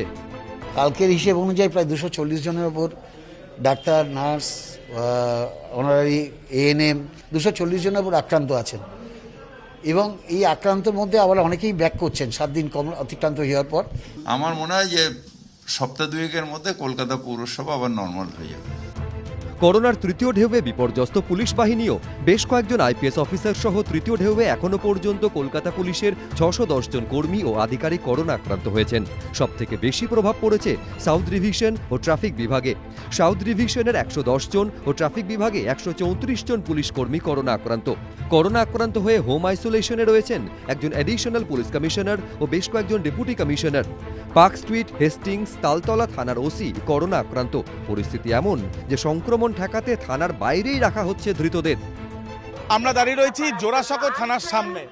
জোড়াসাঁকো থানার সামনে ইতিমধ্যে আমরা দেখতে পাচ্ছি যে গার্ডরেল দেওয়া রয়েছে, হোয়াটসঅ্যাপ নাম্বার যেমন দেওয়া রয়েছে, এবং তার সঙ্গে সঙ্গে যাতে কাউকে গ্রেপ্তার করা হলে মাস্কের জন্য বা কোভিড আইন ভাঙলে বাইরে আলাদাভাবে একটা এনক্লোজার করা হয়েছে, যেখানে প্রত্যেককে দাঁড়া করানো হচ্ছে। তার কারণ থানার ভেতরে কাউকে প্রবেশ করতে দেওয়া হচ্ছে না। যদি ইনক্লোজ প্লেসে রাখা হয় তো এরা নিজেদের মধ্যে ইনফেকশন না ছড়াতে পারে, আর আমাদের ভিতরে গেলে পুলিশের লোকের কোনো ইনফেকশন না হয়। এর জন্য এদের বাইরে এনক্লোজার করে রাখা হচ্ছে। ওপেন প্লেসে থাকলে সব থেকে কম চান্স থাকে। পার্ক স্ট্রিট, শেক্সপিয়ার সরণি ও ভবানীপুর সহ বিভিন্ন থানায় আবার হোয়াটসঅ্যাপের মাধ্যমে অভিযোগ নেওয়া হচ্ছে। প্রত্যেক থানার জন্য আলাদা হোয়াটসঅ্যাপ নম্বর দেওয়া হয়েছে। আমি সিএসএস এর এমপ্লয়ি, চিত্তরঞ্জন সেবা সদনের। তো 3 ইয়ার্স জব কনফার্মেশন, তো তার জন্য অ্যাসেট ডিক্লারেশনের কপি দরকার হয়। এবার অ্যাসেট ডিক্লারেশনের কপি সামহাও আমার কাছ থেকে মিসিং হয়ে যায়, আমার সিএসএস থেকে মিসিং হয়। তো তাই জন্য একটা জেনারেল ডায়েরি করতে এসেছি বাইরে থেকে। ভেতরে কেউ এলাও নেই। হোয়াটসঅ্যাপে কমপ্লেন আসছে তো আপনারা কিভাবে ওটা বিষয়টা করছেন? কমপ্লেনের সঙ্গে সঙ্গে চলে যাচ্ছে। হ্যাঁ, ওটা দেখে প্রিন্ট আউট বের করা হচ্ছে। করোনা আক্রান্ত হয়েছিলেন কলকাতার পুলিশ কমিশনার, সুস্থ হয়ে তিনি কাজে ফিরেছেন। তৃতীয়বার করোনা আক্রান্ত হয়েছিলেন যুগ্ম কমিশনার ক্রাইম মুরলীধর শর্মা, তিনিও সুস্থ হয়ে কাজে ফিরেছেন। আবির দত্ত, এবিপি আনন্দ, কলকাতা। আমি পার্থপ্রতিম বিশ্বাসের কাছে যাব। পার্থদা, অনেকে অর্থনীতির যুক্তি দিচ্ছেন, বিচিত্র সেই যুক্তি। কেঁদুলির মেলা আর সাগর মেলায় অর্থনীতি যেটুকু চাঙ্গা হবে তার 100 গুণ অন্তত মানুষের কর্মসংস্থানের জায়গায় প্রশ্নচিহ্ন পড়ে যাবে যদি সংক্রমণটা ছড়ায়। একেবারে পরিষ্কার হিসেবে আমি পরের প্রতিবেদনেই দেখাবো যে ব্যাংক, একাধিক ব্রাঞ্চ প্রায় বন্ধ হওয়ার মুখে। অসাধারণ কাজ করছেন ব্যাংক কর্মীরা, কিভাবে তারা খুলে রেখেছেন তারাই জানেন। পোস্ট অফিস, মানে এমন কোনো সরকারি বেসরকারি সেক্টর নেই যেখানে এই থাবাটা পড়েনি। অথচ এই অর্থনীতির ডামাডোলের জায়গায় মেলার একটা ছোট অর্থনীতির জন্য এত বড় রাজ্যের অর্থনীতিটার সামনে আমরা একটা প্রশ্ন চিহ্ন ঝুলিয়ে দিচ্ছি। মানবেন এ কথা পার্থদা?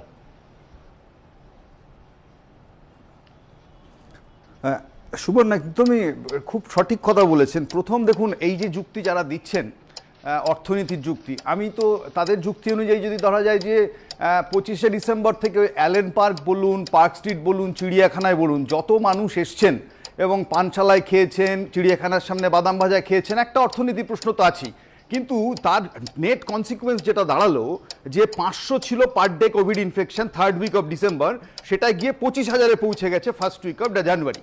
আমি বলছি যে এইটা যদি আমাদের মাথায় থাকে, তাহলে অর্থনীতির থেকে যে অর্থনীতির কথা যারা প্রপোজ করছেন তার এক্সপেক্টেড লস অ্যান্ড বেনিফিট, এই দুটোর কার্যকরণ সম্পর্ক তারা বুঝতে পারবেন। এবং আমি এই কারণে যে আজকে সরকারি তো অনেকগুলো জায়গায় আমি দেখতে পাচ্ছি জেলায় জেলায় বাজার বন্ধ করে দিচ্ছে ওয়ান অল্টারনেট ডেতে। অর্থনীতি তাতে বাড়ছে না কমছে? এবং কোন কারণের জন্য? বিকজ অফ দিস সংক্রমণ পরিস্থিতি। ফলে এইটা যদি আমরা বুঝি, তাহলে সেখানে দাঁড়িয়ে একটা মেলা করার জন্য যে আকুতি, আমি বলছি এটা আমাদের নজর, আমি বুঝতে পারছি না। এবং এখানে দাঁড়িয়ে সত্যি সত্যি যে ধরুন রথের মেলায় পাপড় না ভেজে, এরকম রথ তো গেছে গত বছর, সেখানে হচ্ছে যে দর্শক শূন্য রথ হয়েছে। আমাদের রাজ্যেই হয়েছে যে দর্শকহীন মণ্ডপ গেছে দুর্গাপুজোর সময়, সেটাও হয়েছে because of the infection situation. ফলে আমার কথা যে যদি আমরা সত্যি সত্যি এই অর্থনীতির ভালো মন্দ বুঝতে চাই, তাহলে এই 10,000 মানুষ যাদেরকে আমরা, 10 লক্ষ মানুষ যাদেরকে আমরা আনছি, যেখানে 10,000 কর্মসংস্থানের একটা সুযোগ হতে পারে রাফলি, আমি বলছি এরা যখন বেরিয়ে মেলা ফিরবেন তখন যে ভয়াবহ সংক্রমণ পরিস্থিতিটা রাজ্যে তৈরি করবেন এবং গোটা দেশে সেটা বয়ে নিয়ে যাবেন তারা কেরিয়ার হিসেবে, সেটা ন্যাশনাল লস এবং সেটা হচ্ছে রিজিওনাল লস। এবং এটা আরও বেশি করে সুমন বোঝা উচিত যে এন্টায়ার আমাদের এই মেলা, সাগর মেলা, কিন্তু যাত্রী যারা যাচ্ছেন এরা সবাই ভায়া কলকাতা যান এবং ডেন্সলি পপুলেটেড একটা করিডোর, এবং কলকাতা আমাদের রাজ্যের রাজধানী এবং ইকোনমিক অ্যাক্টিভিটির প্রাণকেন্দ্র। ফলে এই যে যাওয়া আসা এন্টায়ার মেলা সিচুয়েশনে দাঁড়িয়ে এই সংক্রমণ যদি কলকাতাকে সংক্রমিত করে, তাহলে তার আশপাশের বিস্তীর্ণ দক্ষিণবঙ্গ সংক্রমিত হবে। সেকেন্ড পয়েন্ট সুমন, আমি আপনাকে আর একটা জিনিস বলি যে বিপর্যয় মোকাবিলার সময় আমরা সাধারণভাবে যা করে থাকি, ধরুন ইয়াস বা আমফান, আমি আপনার স্টুডিওতে বহুবার এসেছি, তখন তো সত্যি ঝড় আসার আগের থেকে ঝড় চলে যাওয়ার 2 দিন পর্যন্ত আমরা সব দোকান বাজার বন্ধ রেখেছি। কখনোই এই প্রশ্নটা আমরা তুলিনি যে বিপর্যয় মোকাবিলার সময় হচ্ছে কেন বন্ধ থাকবে, ভাত মারা যাচ্ছে 4 দিন, কারণ সেখানে আরো বড় একটা বিপদ আমাদের সামনে ছিল। ফলে আমার এখানে মুশকিল সৌগত বাবু যেটা বলছেন তার প্রতিধ্বনি বলি যে ধর্মপ্রাণ মানুষ বা ধর্মীয় আবেগের প্রশ্ন যদি হয় সুমন, তাহলে সবচেয়ে বড় কাজ সেটা হচ্ছে যে ধর্মীয় মানুষগুলোকে যৌতুকগৃহে না পাঠানো। ওই যে যেখানে মেলার আয়োজন করছেন ওটা একটা যৌতুকগৃহ তৈরি হচ্ছে। Responsible government should act like that, যে সাধারণ মানুষ আমি বলছি পার্থদা বলছেন যে কলকাতাকে যদি সংক্রামিত করে, আমি বলছি সংক্রামিত কি করেনি? কলকাতার ছবিটা তো এই মুহূর্তে সব থেকে উদ্বেগজনক। মানে যে কলকাতা অফিসের কথা রোজ প্রায় বলি, আমি জানি না এই সংবাদ এই চেহারায় কদিন আপনাদের সামনে এইভাবে উপস্থাপন করতে পারবো। তার কারণ প্রতিদিন বাড়ছে। কালকে যে সংখ্যাটা 42 ছিল, আজকে সেই সংখ্যাটা, আমার সহকর্মীরা যারা কোভিড আক্রান্ত, সেই সংখ্যাটা পৌঁছে গেছে 50-এ। 50 জন। আমরা অধীর আগ্রহে অপেক্ষা করছি যে প্রথম 7 দিন অতিক্রান্ত হয়ে প্রথম কিছু সহকর্মী যদি যোগ দেন, তাহলে এই স্ট্রাকচারটা এইভাবে চালাতে যাবে। একের পর এক বিভাগ, আমাদের সেই বিভাগের সংবাদ সংগ্রহ বন্ধ রাখতে হয়েছে। একটা ছোট্ট কলকাতা অফিসে যদি 50 জন সংক্রমিত হয়, তাহলে গোটা শহরটার ভাবনা এবং গোটা রাজ্যটার ভাবনা কারা ভাববে? সোশ্যাল মিডিয়ায় সাধারণ মানুষ কি ভাবছেন একবার দ্রুত দেখে নেব। অরিজিৎ তালুকদার লিখছেন, উত্তরাখণ্ডে কোভিড আমাদের থেকে কম, তা সত্ত্বেও ওরা স্নান বন্ধ করলো আর বিপদের মুখে থেকেও আমরা পারলাম না। গৌরব মিত্র লিখছেন, যে কোনো রকমের বড় পদক্ষেপের জন্য রাজনৈতিক সদিচ্ছার প্রয়োজন। সম্পূর্ণা চট্টোপাধ্যায় লিখছেন, অভিষেক বন্দ্যোপাধ্যায়ের বক্তব্য যদি দলের বক্তব্য হয়, তাহলে অবিলম্বে গঙ্গাসাগর মেলা বন্ধ করা হচ্ছে না কেন? পুলক দেব বলছেন, টেস্ট কম হওয়াটা উদ্বেগজনক, এমনটা হলে আমরা সংক্রমণের আসল ছবিটা জানতে পারবো না। শর্মিষ্ঠা দত্ত লিখছেন, যেসব ব্যবস্থাকে কোভিড রুখতে যথেষ্ট মনে করা হচ্ছে, সেসব কি আদৌ যথেষ্ট? অভ্র রায়চৌধুরী লিখছেন, গঙ্গাসাগরে বিপুল সংখ্যক মানুষ আসেন, সংক্রমণের বিস্ফোরণ হলে দায় কে নেবেন? পরের যিনি লিখছেন, তিনি প্রায় যেন এই প্রশ্নের উত্তর দিচ্ছেন, মৃত্যুঞ্জয় দাস, তিনি লিখছেন, নেতারা কেউ দায় নেবেন না, মানুষকেই সতর্ক হতে হবে। আর ঠিক এইখানে আলোচনার মাঝখানে আমার পরের প্রতিবেদনটা ব্যাংক এবং পোস্ট অফিসের কর্মীদের নিয়ে, যারা অত্যন্ত সংকটের মধ্যে কাজ করছেন, তাদের কুর্নিশ, পাশাপাশি পেট্রোল পাম্প। ভাবতে পারেন, পেট্রোল পাম্প মালিকদের যে সংগঠন, তারা বলছেন যে কর্মীরা এত সংখ্যক আক্রান্ত হচ্ছেন যে বেশ কয়েকটা পেট্রোল পাম্প সপ্তাহে কয়েকদিন বন্ধ করে রাখা যায় কিনা তারা সেটা বিবেচনা করছেন। সুতরাং ওই যে শুরুতে ছোট্ট দুটো শব্দ বলেছিলাম, শিরে সংক্রান্তি, মানতেই হবে। দেখুন। রাজ্যে রকেট গতিতে সংক্রমণের মধ্যে গঙ্গাসাগর মেলা হচ্ছে। জয়দেব মেলা বন্ধের সিদ্ধান্ত নিয়েও 4 দিনের মধ্যে সেই অবস্থান থেকে সরে এসেছে প্রশাসন। ভয়ঙ্কর করোনা পরিস্থিতির মধ্যেও হচ্ছে পুরো ভোট। আর যারা এই সংকটকালে পরিষেবা স্বাভাবিক রাখতে আপ্রাণ চেষ্টা চালিয়ে যাচ্ছেন, সেই ব্যাংক, পেট্রোল পাম্পের মতো জরুরি পরিষেবার সঙ্গে যুক্ত কর্মীরা একের পর এক সংক্রমিত হচ্ছেন। তার ফলে কলকাতায় একাধিক রাষ্ট্রায়ত্ত ব্যাংকের বেশ কিছু শাখায় ঝাঁপ পড়েছে। SBI রাসবিহারী অ্যাভিনিউ শাখা, যার সামনে একটি নোটিশ লাগানো রয়েছে। 7 তারিখের ডেটের এই নোটিশে বলছে যে এই ব্রাঞ্চ আগামী 13 তারিখ পর্যন্ত বন্ধ থাকবে, কেননা এই ব্রাঞ্চের সমস্ত কর্মচারী তারা কোভিড আক্রান্ত হয়েছেন। পরিষেবা দেওয়ার মতো কর্মী না থাকায় ব্যাংকের শাখা বন্ধ রাখতে হচ্ছে। টাকা তুলতে এসেছি, ওই কার্ডটা ল্যাপস হয়ে গেছে বলে ওটা টাকা তুলতে এসেছি, আর কার্ডটা দিয়ে যাব, কবে আসবে না আসবে সেটা জিজ্ঞেস করে যাব। এসে দেখছি যে বন্ধ, বলছি যে 13 তারিখের আগে খুলবে না। আমরা পরিষেবা দিতে চাই, আমরা চাই প্রতিটি শাখা খোলা থাকুক। আমরা সামনের সারির কোভিড ওয়ারিয়ার, যদিও কেন্দ্রীয় সরকার এখনও ঘোষণা করেনি আমাদের বুস্টার ডোজের ব্যাপারে, আমরা রাজ্য সরকারের কাছে আবেদন করেছি অবিলম্বে, প্রতিটি রাজ্য সরকারের কাছে, যে অবিলম্বে ব্যাংক কর্মচারী অফিসারদের, অস্থায়ী কর্মচারীদের ভ্যাকসিন দেওয়া হোক, বুস্টার ডোজ। ব্যাংকিং পরিষেবার পাশাপাশি প্রভাব পড়েছে ডাক পরিষেবাতেও। কলকাতার বুকে এমন কোনো পোস্ট অফিস নেই যাতে অন্ততপক্ষে একজন করোনা আক্রান্ত হননি। করোনার জেরে হাতে গোনা কর্মী দিয়ে খুঁড়িয়ে খুঁড়িয়ে চলছে ডাক পরিষেবা। বাংলায় আরো ভয়ঙ্কর হয়ে ওঠা করোনার ধাক্কায় ধুঁকছে পেট্রোল পাম্পগুলি। পাম্প মালিকদের সংগঠন West Bengal petroleum dealers association অনুমোদিত রাজ্যে 1900টি পাম্পে গড়ে 16 থেকে 18 জন কর্মী আছেন। সংগঠনের দাবি, সংক্রমিত হয়েছেন 1/3 পাম্প কর্মী।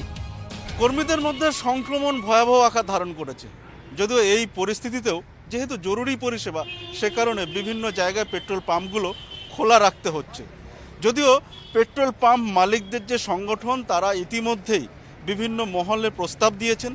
সংশ্লিষ্ট মহলের অনুমতি মিললেই এই বিষয়ে চূড়ান্ত সিদ্ধান্ত নেওয়া হবে। এরিয়া ভিত্তিক একদিন হাওড়া ডিস্ট্রিক্ট একদিন বন্ধ রইল, একদিন কলকাতা বন্ধ রইল, তো আমার মনে হয় তাহলে কী হবে, চেনটা কেটে যাবে। চেনটা তাতে গাড়ি কিছু স্লো হয়ে যাবে, লোকজনের যাতায়াতও কম হবে, এবং আমার মনে হয় কোভিডটা কিছুটা কমবার চান্সও থাকবে।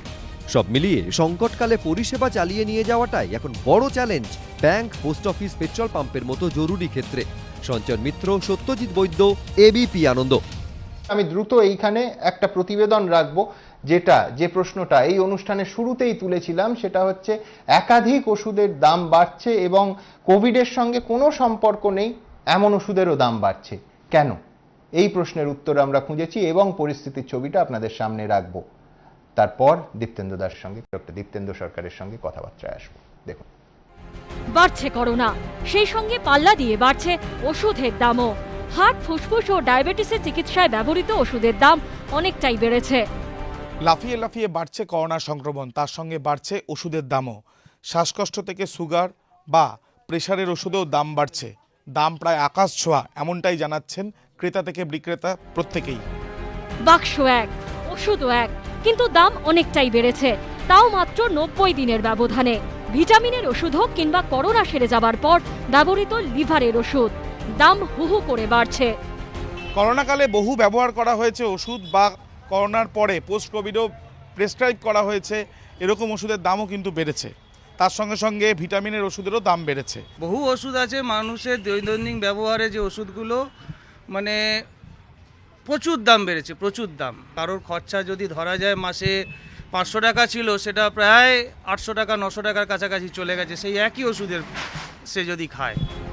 2 মাস আগে নিউরোপ্যাথিক ভিটামিনটির দাম ছিল 194 টাকা, এখন সেই ওষুধের দাম 209 টাকা। শ্বাসকষ্টের জন্য দেওয়া হয় রোটা ক্যাপস, বর্তমানে এই ওষুধের দাম 715 টাকা। আগে এই ওষুধের দাম ছিল 478 টাকা। সর্দির জন্য রেসোয়া সিরাপ দেওয়া হয়, 2 মাসে 20 টাকা বেড়েছে এই সিরাপের। মাস 6কে 100 টাকা দাম বেড়েছে সেরোফ্লো 250 ইনহেলারের। সুগারের ওষুধ লিনাগালিপটিন, 2 মাস আগে এই ওষুধের দাম ছিল 480 টাকা, বর্তমানে এই ওষুধের দাম 520 টাকা। প্রত্যেকের ওষুধের এক্সপেন্সেস প্রায় 15 থেকে 20% বেড়ে গেছে। আর বিশেষ করে যেগুলো খুব মানে বেশি ইউজ হয়, ডায়াবেটিসের ওষুধ, প্রেশারের ওষুধ, সেই ওষুধগুলোর দাম কিন্তু সব থেকে বেশি বেড়েছে। মানে আপনি দাম কমেছে এরকম কোনো মেডিসিন পাবেন না। ওষুধের দাম বৃদ্ধির প্রভাব পড়েছে সাধারণ মানুষের পকেটে।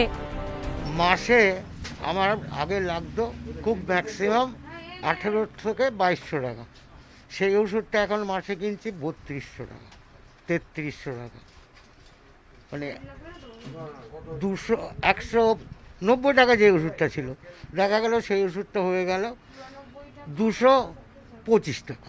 হিসাব পাল্টে যাচ্ছে অনেক, যা মাইনা পাই অর্ধেকেই চলে যাচ্ছে ওষুধে, অর্ধেকের বেশি চলে যাচ্ছে ওষুধের। কিন্তু কি করব, করার কিছু নেই, কমাল প্রতিবাদ করলে তো আর সমাধান হচ্ছে না। উত্তরোত্তর ওষুধের দাম বৃদ্ধির জেরে মাথায় হাত মধ্যবিত্তের। আবির দত্তের রিপোর্ট, এবিপি আনন্দ, কলকাতা।